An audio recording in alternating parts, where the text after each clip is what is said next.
Hey, hey, hey. Welcome back. It's Saturday. More Hamlet. Excuse me. I said I didn't know if I was going to go live today or do this today, but, it's raining out, kind of gray, kind of gross. There's a good part of Hamlet coming up, so we're going to get into that right now. I won't give you any journal to do, but, again, if you feel like writing a daily update on what's going on in your lives, I think that's a good idea. And, I would strongly suggest, keeping track of what's going on in your lives every day. All right. So yesterday we saw the play within the play. It's the murder of Gonzago, also called the Mousetrap. And Hamlet basically got the evidence that he was looking for right here, that the king stands up, looks guilty, and now Hamlet knows and thinks that his uncle really is guilty of the murder of his father, and he knows that he can go get some revenge. So a couple of things that happen here. I'm going to fast forward. This won't be a long one. Like yesterday was like over 30 minutes. Oh, I hate it when it does that. There we go.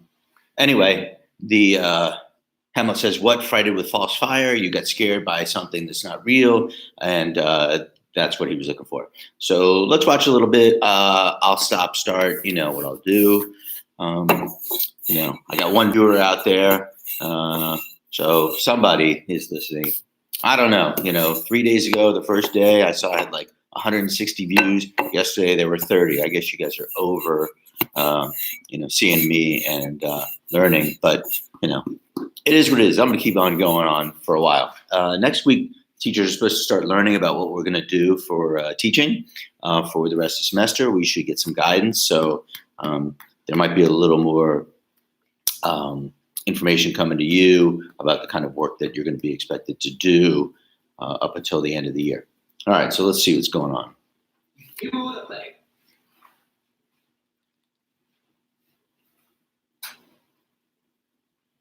Give me some light.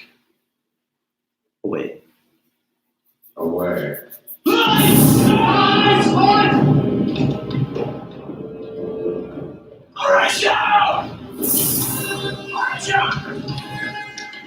Anyway, King stands up, says, "Give me some light." He heads out, obviously guilty.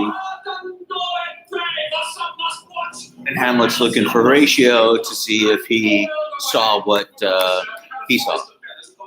With 2 brilliant roses on my raised shoes, get me a fellowship and a crowd of players. Hold one eye for us, no demon dear, as round dismantled was of Jove himself, and now reigns here a very, very peacock. Oh, good Horatio, I'll take the ghost's word for £1,000. 'Tis perceived upon the talk of the poisoning.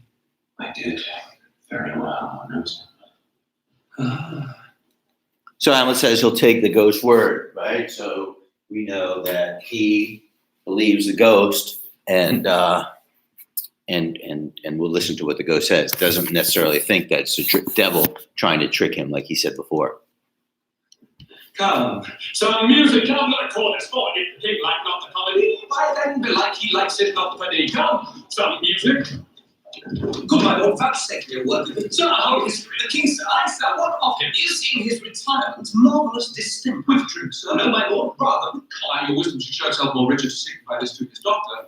Now, I'm not going to spend a lot of time talking about what these guys want. Rosencrantz and Guildenstern, remember, they're bringing the message that, A, the king is upset, right? And Hamlet's like, well, good, too bad for him, who really cares? And B, that the queen wants to see Hamlet up in her chambers. And we know that who's going to be up there? Yeah, exactly. Polonius is going to spy on him, and he's going to see if he can find out what's going on in any conversation between Hamlet and Gertrude. Anyway, does Hamlet trust these two guys? Definitely not, right? He's angry at them. He doesn't like them anymore. He doesn't trust them anymore, right? They were spying on him, Or he, to put him to investigation, might perhaps plunge him into more gold. Good my lord, put your discourse into some frameless, not so wildly from my affair. I am tame, sir, pronounce. The queen, your mother, in most great affliction of spirit and sanity. Your welcome. No, good my lord, this courtesy is not of the right breed. If it shall please you to make me a wholesome answer, I will do your mother's command. If not, your pardon, my return shall be the end of my visit. Sir, I cannot What, my make you a wholesome answer. my wits diseased? But such answer as I can make, you shall command, or rather, as you say, my mother, therefore no more, but to the matter, my mother, you say. And thus he says, your behavior struck her in amazement and admiration. Oh, wonderful son that can so astonish a mother. But is there no secret on the heels of his mother's admiration? Impart. She desires to speak with you. Be not closet. Very good. We shall obey. Was she 10 times our mother? Have you any further trade with us? My lord, you will still enough. And do still by these pickers and stealers. Good my lord. What is the cause of your stamper? You did freely while the door of your own liberty and deny your grease to your friend. Sir, I lack advancement. That be when you had the voice of the king himself for your succession in death. I said, while the grass grows, Robert. Anyway, these guys are doing what? What's wrong, Hamlet? Why are you acting this way again? Right? They're asking him questions that, maybe he doesn't know the answer, but he's definitely not going to tell these guys what it is that's bothering him. He doesn't trust them. He knows they're spies. Anyway, remember before that Hamlet was praising Horatio and saying, hey, Horatio, you're a good friend, Timeout. All right, I see your questions, guys.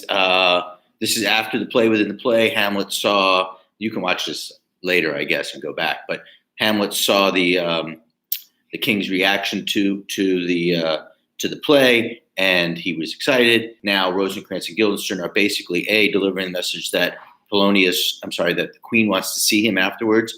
Polonius is going to spy on them, and that the king was upset.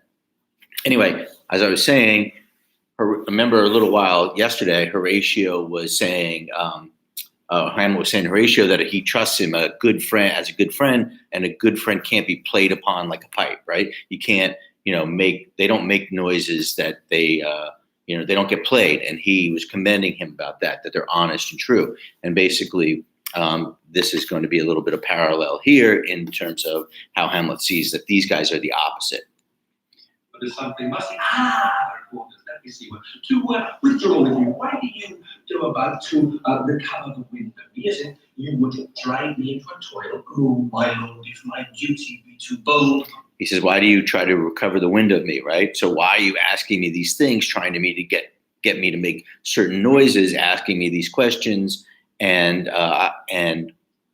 asking these questions and trying him to give answers? Why are you playing me is basically what he's saying, right? No, he's really excited. I don't think he's just pretending to be excited. I think he really is excited, right? I mean, things are moving along the way he wanted. And this is right after the play. My love is too unmanly. Oh, I do not well understand that. Will you play on this pipe? My lord, I can't read you. Believe me, I do beseech you. Don't touch it like It is as easy as lying. Govern these sentences with your fingers and thumb. Give it breath with your mouth and discourse most eloquent music. Look, these are the stops. So these cannot I command to any utterance of harmony. I have not the skill. Why, look, now how unworthy a thing you would make of me. You would play upon me. You would seem to know my stops. You would pluck out the heart of my mystery. You would sound me from my lowest notes to the top of my compass. And there is much music, excellent voice in this little organ, yet cannot you make it speak? What? Do you think I am easier to be played upon than a pipe? Or call me what instrument you will, though you can fret me, yet you cannot play upon me. God bless you, sir. I know that we will speak with you exactly. Do you see yonder cloud that's almost in the shape of a cat? All right. Anyway, Hamlet is basically, saying, look, you guys are trying to play me. You're trying to get me to say things. And then Polonius comes in. His tune changes automatically. Polonius is also saying, your mother wants to see you. So Hamlet knows that. I'm gonna fast forward a little bit and skip through some of this stuff here.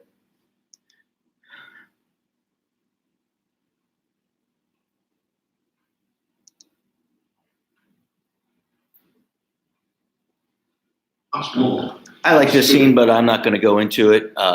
Basically, these two guys are sucking up to the king here, telling him how difficult his job is, And Here, the speech advantage. Very well, my liege. I call upon you ere you go to bed and tell you what I know. Thanks. Tis now the very all right, very quickly. So anyway, so Claudius is upset. He knows that Hamlet knows, or that somebody knows what he did. He's feeling guilty. Hamlet is feeling fired up.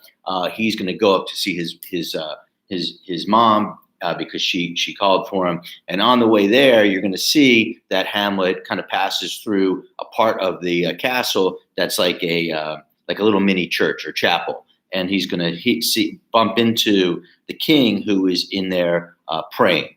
So we'll watch that part. In time of night when churchyards yawn and hell itself breathes out contagion to this world. Now I drink hot blood and do such bitter business as the day would quick to look on. Soft, now to my mother.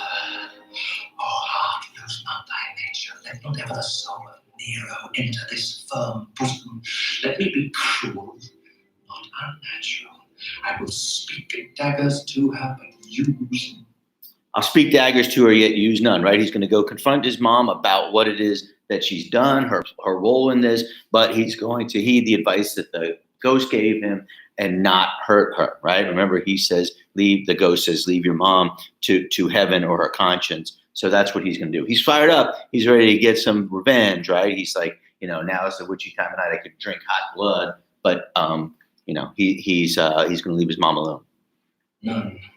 My tongue and soul in this be hypocrites. How in my words somever she be shent to give them seals. Never my soul. All right, so real quick, if you didn't know what's going on here, Claudius just went into this confessional. So confessional has two sides to it, right? You would sit on one side and a priest would sit on the other side. And with some anonymity, that screen in the middle, you would confess your sins. The priest, technically wouldn't know who it is or who it is and what their, what their role is or whatever. Obviously, they're going to know the king's voice, but it's giving you some anonymity. And then the priest would listen to your confession and tell you how to gain forgiveness or be absolved of your sins.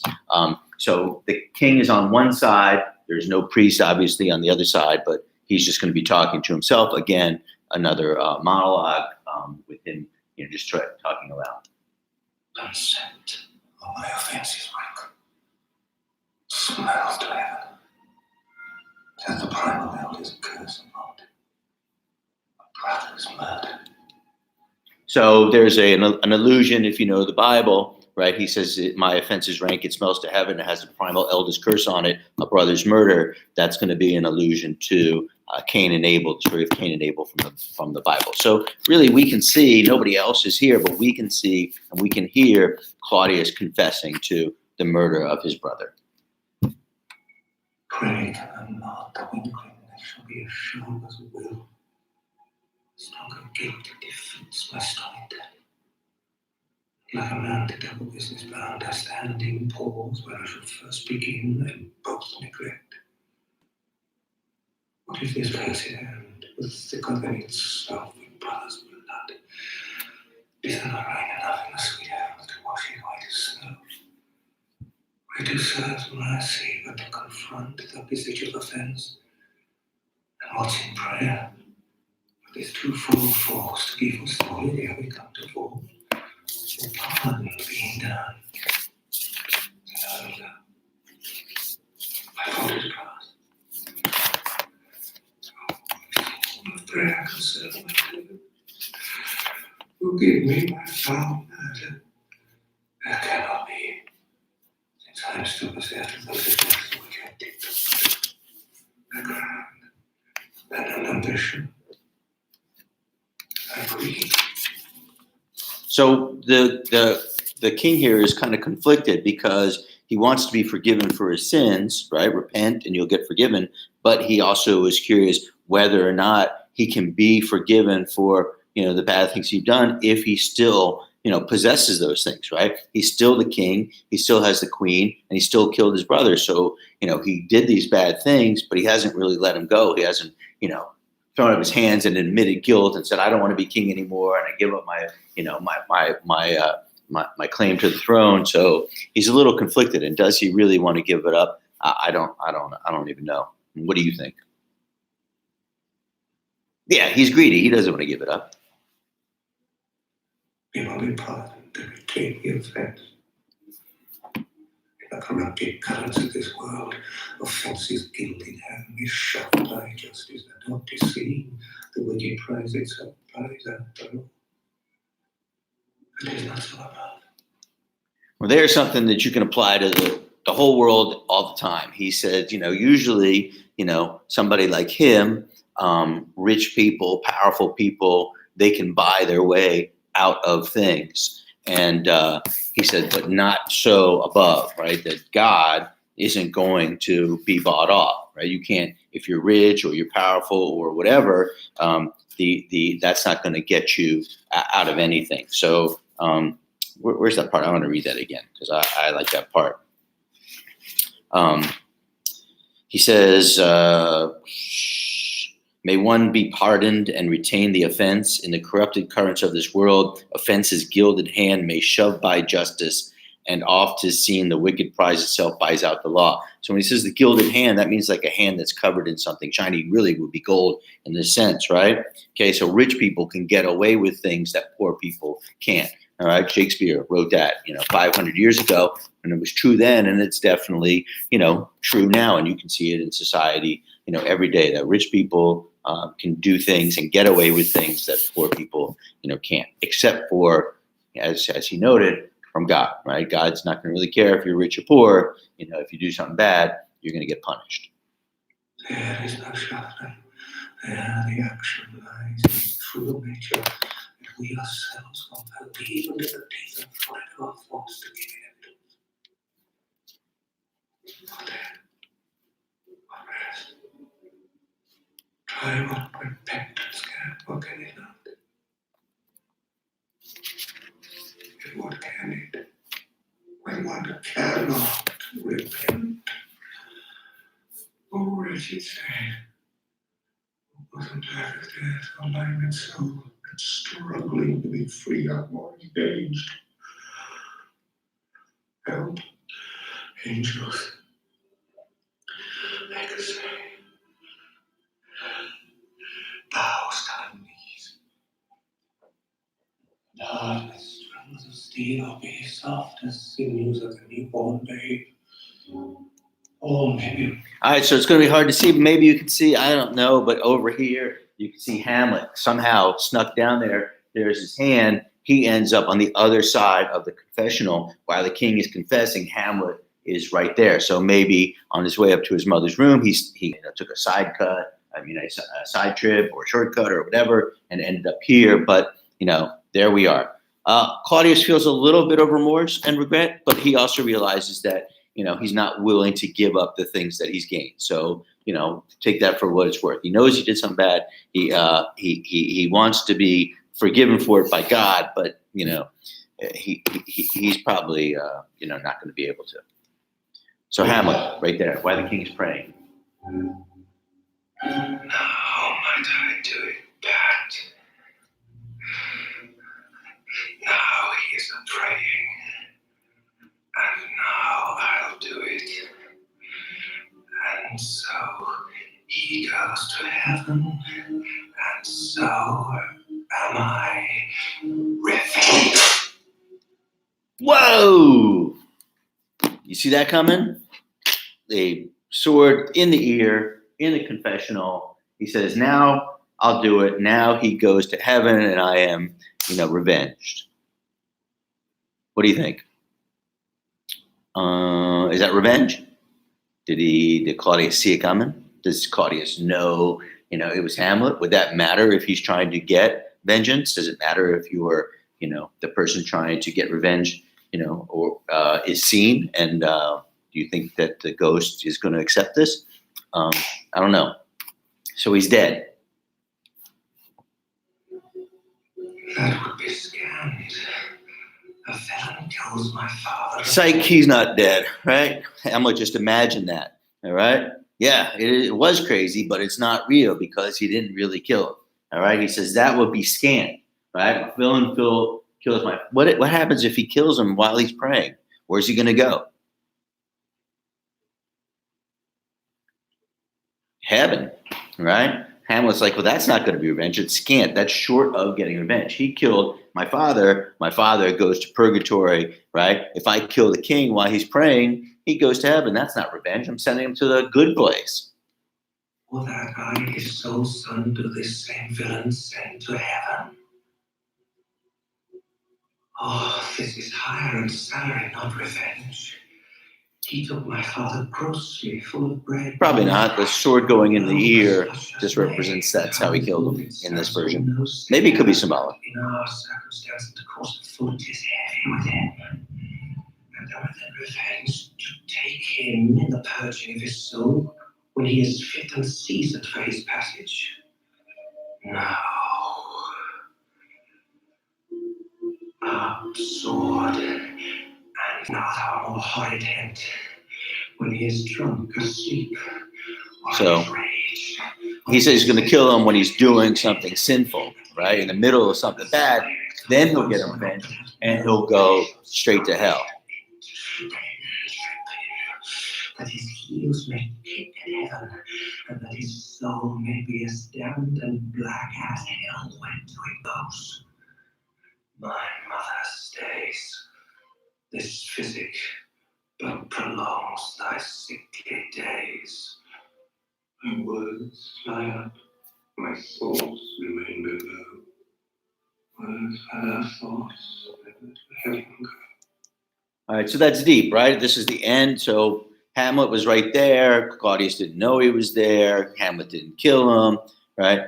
But at the end, Claudius says, my words fly up, my thoughts remain below, and words without thoughts never to heaven go, or something along those lines. And really what he's saying is, I'm saying all these things, I'm going through the motions of praying here, but I don't really mean it, right? He's like, God's not going to listen to what I have to say because I don't really mean it. I'm still king, still got my wife, I've still got all my power, and I'm not going to give that up. So he doesn't really think of being forgiven by God at this point in time. He realizes that he's just wasting his time. Hamlet would go to hell if he kills. Yeah, that would be really bad, right? If Hamlet kills, Claudius while he's praying in the church, in the confessional, Hamlet would definitely go to hell, right? But Claudius is not going to kill himself. Claudius is not going to kill himself. All right, we're going to move on very quickly.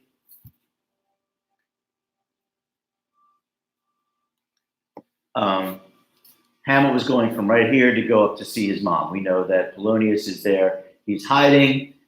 This is what's happening right here. We're not going to watch this part. We're going to see Hamlet come in. He's going to be really confrontational with his mom. All right, hold on.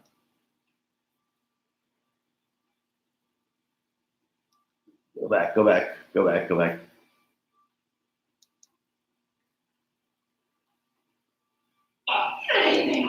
All right, so here Hamlet goes in, and this will be the last part today. So Hamlet goes in. He calls out his mom basically for her behavior, kill a king and marry his brother. She gets all upset, and let's see what happens. That carries back, come and sit you down. You son of a bitch! You go up till I sit you on a glass where you may see the innermost.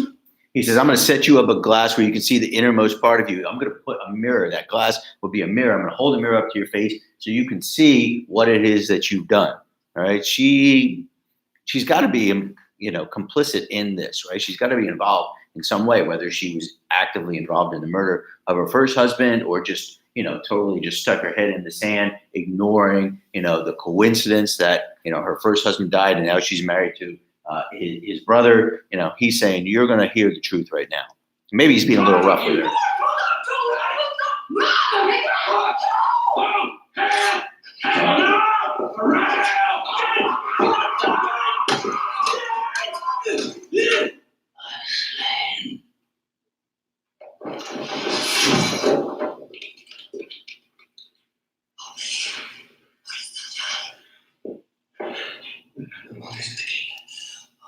All right.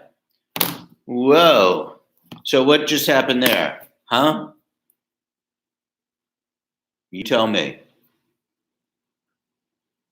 Yes. I don't know. Nobody said anything except for somebody's hands clapping. But Hamlet killed Polonius, right? He was shaking his mom. She called help, murder, right? Polonius said, help, help, help. Hamlet runs over to the curtain and stabs the curtain. And then he falls down and he says, well, I guess the words are there. He says, is it the king? Right? And so does Hamlet think it's the king? Well, maybe he did just start stabbing a curtain out of nowhere, right? But didn't he just see the king? He did just see the king downstairs. So could it really have been the king? Or maybe Hamlet just went, lost it for a minute and just started, killing. We can come back to that at some point in time. But yeah, he killed Polonius. Polonius is dead. And that's going to be a complication, right? For a variety of reasons. One, Hamlet's now a murderer. Two, everybody's going to be onto him. Three, it's going to make things complicated with his ex-girlfriend because that was her father. And four, somebody is going to want revenge for the death of Polonius. Who's going to want revenge for the death of Polonius? Somebody type that in.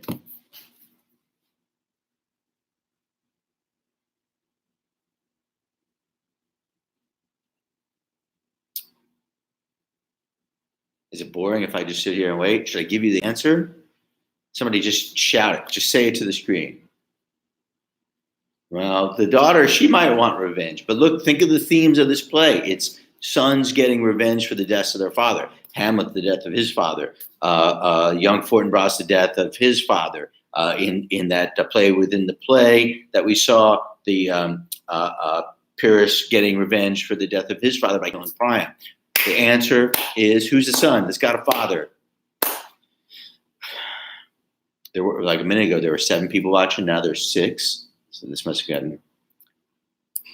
I'm going to give you the answer, guys. It's Laertes, right? Polonius has a son, right? Laertes, that's Ophelia's brother. He's going to want to kill Hamlet now, right? Because, the one who went to France. Because it's going to fit right in this theme. So now Hamlet's going to want revenge for the death of his father. Young Fortinbras wants revenge for his father. And Laertes is going to want revenge for the death of his father. So Polonius dead. Ophelia is going to be upset.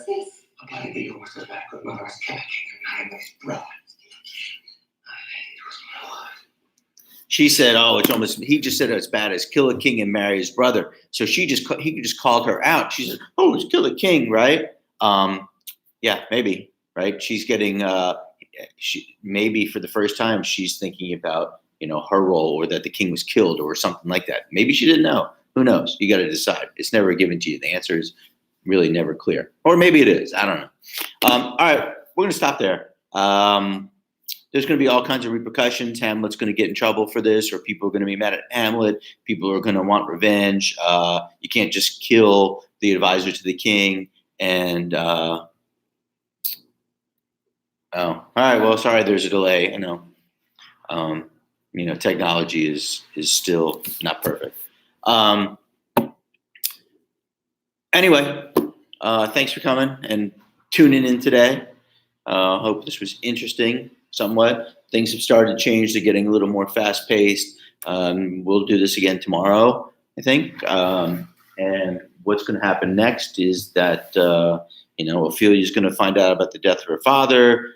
She's going to get really upset at Hamlet, and she's going to change somewhat. Laertes is going to come back and is going to want revenge. The king is going to want to make sure that Hamlet isn't able to, hurt him or get revenge on him. So things are getting more and more complicated now every day. I don't think Hamlet's now an antagonist. He's not the bad guy. He's still kind of the good guy. Remember Hamlet at the beginning, right? He was a very gentle, intellectual, loving, kind of, sensitive guy. And now he's a murderer. And, he's changed tremendously. And, and is it somebody's fault? I mean, is it his father's ghost's fault, or is it, his own fault, or is it, just the way things play out? I don't know. We'll have to talk more about that tomorrow. So go on, have a great day. Hope you guys stay safe. Wash your hands.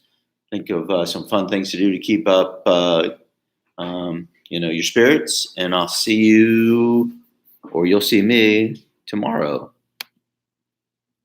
How you doing? Yeah, I'm done. Sorry, I'd like class